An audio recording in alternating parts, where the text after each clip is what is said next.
Hey folks, Suburban Cowgirl here. It's kind of late at night, and I had meant to get a couple of gear reviews done earlier today, but stuff got in the way, as it tends to do, so I will have to wait until tomorrow to get a helper to show you what it actually looks like when it's on. Um, it is more impressive when they're on, I will be honest with you. They look a little silly sitting here by themselves, but I will kind of just run through the basics with you real quick, and then tomorrow we will see it in action. So this is a Dissy Outdoor Gear gun belt. This is their dress belt. They also make a couple of other ones, like an instructor style belt I know, and then just like a plain like rolled steel buckle. I think those are around $60, $65. This one was $85, just because it's got the extra, doohickey pretties on it.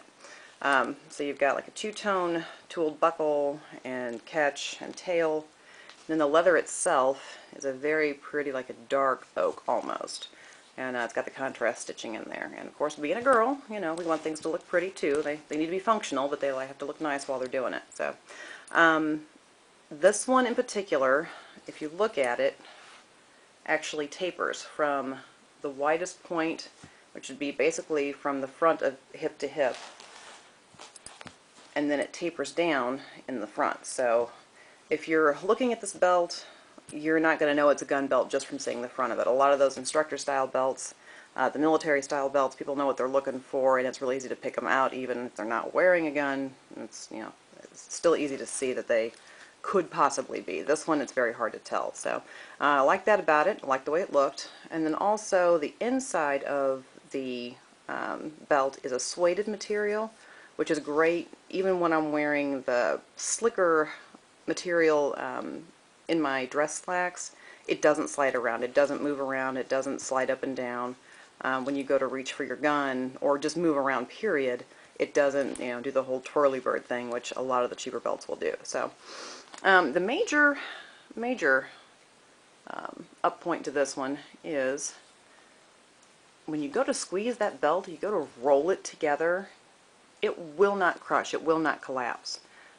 You would have to do that on purpose and really put a lot of effort into it to make it happen. So when you're putting a holster on a belt, you'd be surprised how much that matters. People that are new to concealed carry, like I was, you're thinking it's a belt, it'll hold it, it'll hang on to it while I'm, jerking my gun up. Well, that's not the way it works. I've had them, when I had my old belt on that was just a Walmart special, you'd pull the gun to draw it, and you'd end up with the gun and the holster in your hand, or you'd end up with the holster coming halfway out and then like knocking your gun out of a firing grip, and all sorts of crazy wonky things that look great on a bloopers video, but not if you're trying to defend your life. So when the husband and I first started carrying, when we got our CCWs, he went and got an instructor's belt from Cabela's, one of the just nylon with the Velcro, and it works. It's functional. It looks just fine. It's not anything real out of the ordinary, but it worked for him.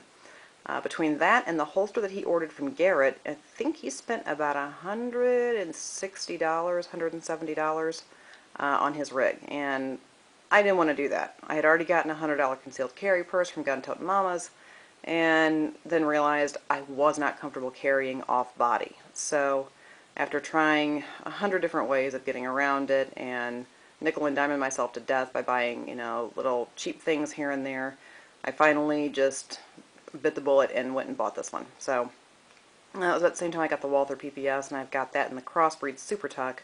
So it makes for a great combination. The belt keeps it close to me where it needs to be, but the combination of how stiff the belt is and the good holster will also make sure that I can reholster it very easily if I need to.